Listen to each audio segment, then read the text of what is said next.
So one of the interesting things, and we're talking about people here, and one of the reasons that a lot of rural areas have struggled with having demographic shifts that are negative on their overall population totals is because of migration patterns, right? But that's kind of shifted over the past few years. Not yet a trend. This is 2-year data since the pandemic, but it is interesting, and as a data guy, we get kind of geek out about this because you never see huge changes. Usually trends are pretty slow moving. Mm-hmm.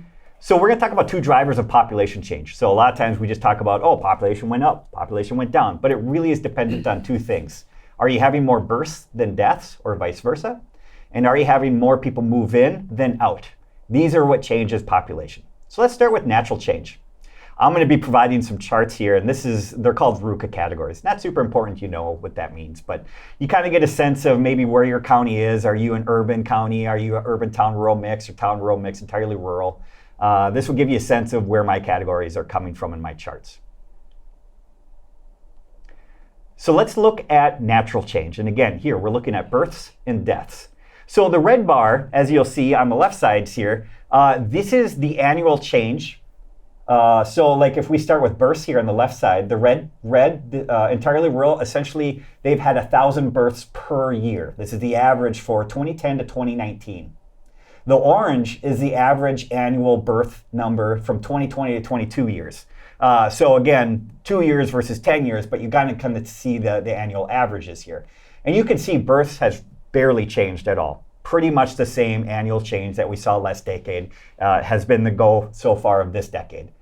Deaths is where we've seen major change. And this is due to the pandemic as well as an aging demographic in our rural areas.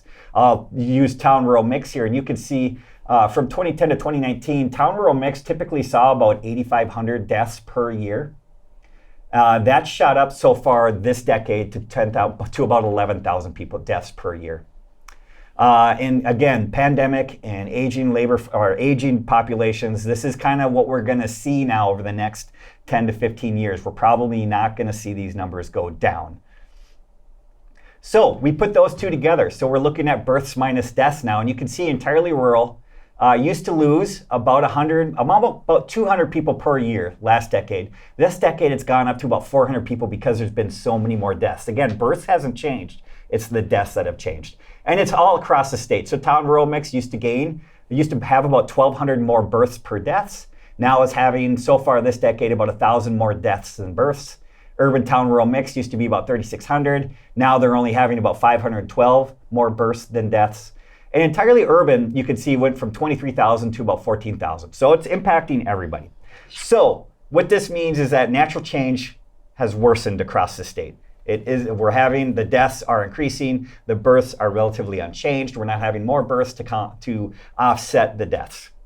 So now we have to look at migration. So essentially the question is, can our in-migration offset the change in natural change that we're seeing? And the answer is actually yes, so far this decade. This is kind of surprising. So entirely rural areas used to have net 276 out-migration per year. So far this decade, they've been at about 350 in-migration, which is just a humongous turnaround. That's a turnaround of about 500 people, 600 people almost.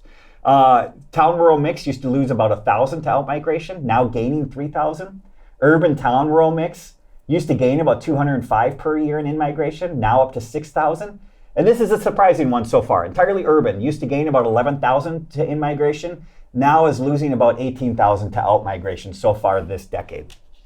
Now again, we don't know what the trends are going to be because this is only 2 years worth of data, but it's very interesting. It's pretty rare that you see such a significant change. So now we need to take in-migration and natural migration and put them together. And that gives us our total population change annually. And as you can see in our entirely rural areas, they had been losing about 466 people per year last decade. That shrunk to about 100 people per year. So again, huge improvement, mostly due to in-migration change. Town-rural mix used to gain about 217 people per year, now is gaining about 2,000. Urban town-rural mix, 3,700 to 66. And you can see entirely urban overall, 34,000 gain, now down, losing about 3,200 per year in population change. These are huge changes. And I did include, because as you probably saw in my categorizations, entirely urban areas actually exist outside of the 7-county metro. So I separated those out. So I took those entirely urban counties that were not in the 7-county metro. And you could see their total population change has remained relatively the same. So that even though these are entirely urban, which has not been doing well so far this decade in terms of population, if you separate them out from the 7-county metro, they're relatively stable. It's the 7-county metro that has been losing the most. And Dakota and Ramsey in particular are the big kind of loss in population here. So about 30,000 gain in 7-county metro last decade to almost losing 7,000 per year so far this decade. So this is the population change since 2010. As you can see, the darker shades of blue means you're having higher population change in those counties since 2010. The more the red it is, the larger the loss of population you have since 2010. And so you can see, if you were to look at this map maybe 5 years ago, I should actually include a comparison. There's a lot more blue around here than there used to be, which is great to see. And you still see loss in the southwest and northwest regions. But again, this loss is significantly less than it was 3 to 4 years ago. So you are starting to see some change there. We have a question. Could you share an example of what would be an entirely urban but not 7-county metro area? Sure, yeah. So those RUCA categories are always interesting. It takes into account population as well as commuting patterns for a job that somebody is working in. So I will take Blue Earth County as an example, or Clay County. Those are both entirely urban counties, and you might be like, on the eastern part of Clay County and laugh, right? Like, really? That's entirely urban? But it is because 30% of that county, 30% of the working age population that's in the labor force is commuting to an urban area, which would probably be Fargo. Sure. And so that means it's an entirely urban county. Sure. Or in Blue Earth County, they would be traveling to Mankato. Correct. You'd probably also include Duluth, Rochester, in those as well. So. Yep. Great. Yes, St. Cloud, somebody mentioned St. Cloud, and Dodge County as well. Yep, right adjacent to Olmsted County. Are there certain areas in the state with more immigration coming in? So not migration. Migration. Yeah, just to separate those two out. Yes.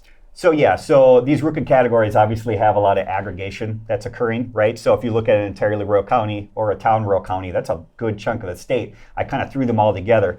What you typically see is that in-migration, the largest net in-migration that you're seeing is occurring in northern Minnesota, particularly around lakes where you're there's a lot more kind of natural amenities, as they call them, right? But you see that quite a bit. But what's been interesting in the last 2 years is that you are seeing in-migration in southern Minnesota too, counties that have typically have seen net out migration. We actually wrote a blog post about this, kind of looking at each individual county. And what's interesting is that even though, on that chart that I last showed, that map, it's southwest where they're still losing population, it's largely, they are having a net in-migration. It's just, it's not high enough to make up for the deaths that they're experiencing in those counties. And so the in-migration is good, even though your total population is still declining a bit. And I would argue, too, in southwest Minnesota that the losses that you used to see even in the early 2000s and up through 2010, you are not seeing those amount of losses anymore. Those losses are like 1 or 2%. So it's pretty small. Okay, and we have a question from Ash here. Can you speak to attracting and retaining people/residents by investing in quality of life, specifically related to investing in arts and culture activities spaces in rural communities? Are you seeing any current trends or ways of measuring this data? Yeah, I would point to University of Minnesota Extension. Some of you are probably familiar with Ben Winchester and Neil Insheed and some of those guys in Community Vitality. They've done research around, what are the pull factors in rural areas that have people migrate in? And the top 3 reasons were affordable housing, even though you could probably argue it's not as affordable as it used to be, right? Small class sizes was a big one, so smaller school districts. And then this kind of overall quality of life theme, which could have been, I wanted a slower pace of life. I wanted to just not have to worry about my kids biking around town. Like, it's okay, they'll be all right, right? I wanted to be close to hunting land. Regarding arts and culture, what's really interesting is that, yes, we've seen research that is kind of a draw factor, and you'll hear that particularly in northern Minnesota, where arts and culture does play a pretty significant role. But also what's interesting is I'm hearing a lot of people that move into rural areas that want to create their own art and culture, right? Like they feel like it's a good place for them to do and create. And so that's kind of always my argument, is that yes, as a community, you should make these as a factor. This is a big deal and it contributes to the overall quality of rural life. But also encourage folks that, you know what, you could come here and make your own art. You can do your own whatever it is you're interested in doing, because rural communities are really, really open to that kind of thing. So absolutely. And we have another question here from Justin. There seems to be a presumption that people in rural communities want migration, i.e. increased population, to their rural community. I guess it's not a question, it's a general statement. Yeah. That's what I mean, absolutely. So I think the economic presumption is that we want increasing population, because otherwise we're not going to have economic growth. We're not going to be able to fill the positions that are going to take care of our elderly and provide services for them. And that really is the main argument. I couldn't agree with Justin more that I live in New London and I absolutely love that town, but I want everybody to stay away, right? Like I grew up in Hancock, I moved to St. Paul. And I loved it there and lived there for 10 years. But by the time I turned 30, I was like, I'm ready to go back kind of to a rural area. And I wanted to be away from people. I wanted to be where there's nature. I don't want a ton of housing development. And I think that's a tension in rural areas. And I think it's something that needs to be discussed, is like, you know, a lot of us always talk about, what does success look like? Why do we always consider a small town success to be whether they grew in population or not? Is that actually success? I would argue no. Like, are the people there supremely happy? Are they cared for? Are they, you know, getting everything they want out of life? That is what success should be measured by. And so, yep, I think rural areas, they're going to have that conversation. I know in New London, they're talking about putting up some more housing, and there are people in town be like, I don't want it. I don't want that in my town. That's an understandable argument. So now everyone's going to move to New London. No. Have fun. Now that you mentioned that.